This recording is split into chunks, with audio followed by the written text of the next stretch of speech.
Welcome to lesson 7. It's been a while, hasn't it? These last couple of weeks, I think my last video was early August. It is now almost the end of August. I haven't really been sticking to my once a week plan. However, I have been spending a lot of time on my covers. These last couple of weeks, I've been kind of working on a couple songs. I think I've done three covers so far. Like I said, I mean, the purpose of this channel is to show my progression as a drummer from knowing absolutely nothing to being pretty good in the end. I feel as if me covering songs that I enjoy is a way for me to have fun with it and just a way for me to keep things interesting. So it isn't always just lessons over and over and over again.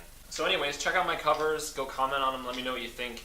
I should have a couple more coming down the pipe soon. New stuff. My latest addition is new drum heads. I had gotten a couple tips from friends of mine that are drummers, and they had mentioned to me that typically drum heads are the most overlooked addition to your kit. And since this kit was bought from someone who barely played it, the heads were the stock heads, the ones that came with it, and so I figured that it was time to upgrade them. So I did. So all the way around I got new Remo heads. I have a brand new Remo Weather King Emperor X snare head. And then on all my toms I got brand new Remo Weather King Ambassador heads. And they sound great. I like the sound a lot better than my stock one. And then the last one I got is a new bass drum kick head. And I got an Evans EMAD 2. And that came as a suggestion from a fellow drummer, a friend of mine on Facebook. You may have also noticed that I moved my kit around. I had it on my wall here originally with the flag right behind the window here. The main reasoning for that also has been I've had some friends come over that play other instruments, bass and acoustic guitar, and we've been kind of jamming out. The last video that I posted was the results of that jam session. Besides all the covers, let me show you what I've been up to.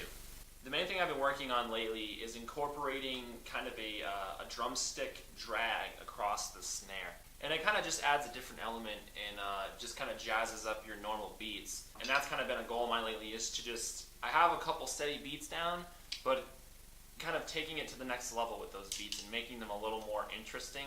And I've done that with this technique. Let me just kind of show you what you do and what it's all about. So here we go. In actuality, it's a pretty simple technique.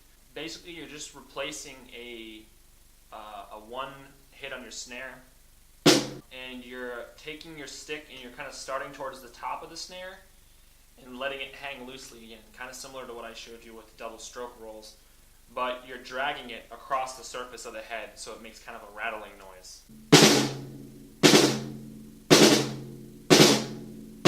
And there's no exact procedure for this. You know, you're not controlling the amount of bounces that it takes as you skip it along the top of the head. It's just kind of whatever feels right to you. So that's really it. The tricky part is to just take that move and incorporating it into a beat. Let me just show you kind of a basic beat that I learned that incorporates that snare drag. Step 1. One drag roll across the top of the snare. Easy, right? Step 2 is a bass and a ride hit twice together. And the third step is just a snare hit. So here it is just kind of a couple times together.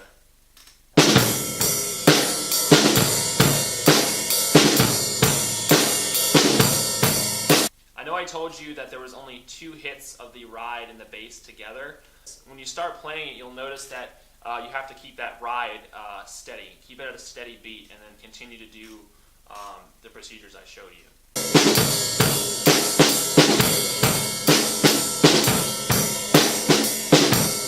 I think it's time for a jam session.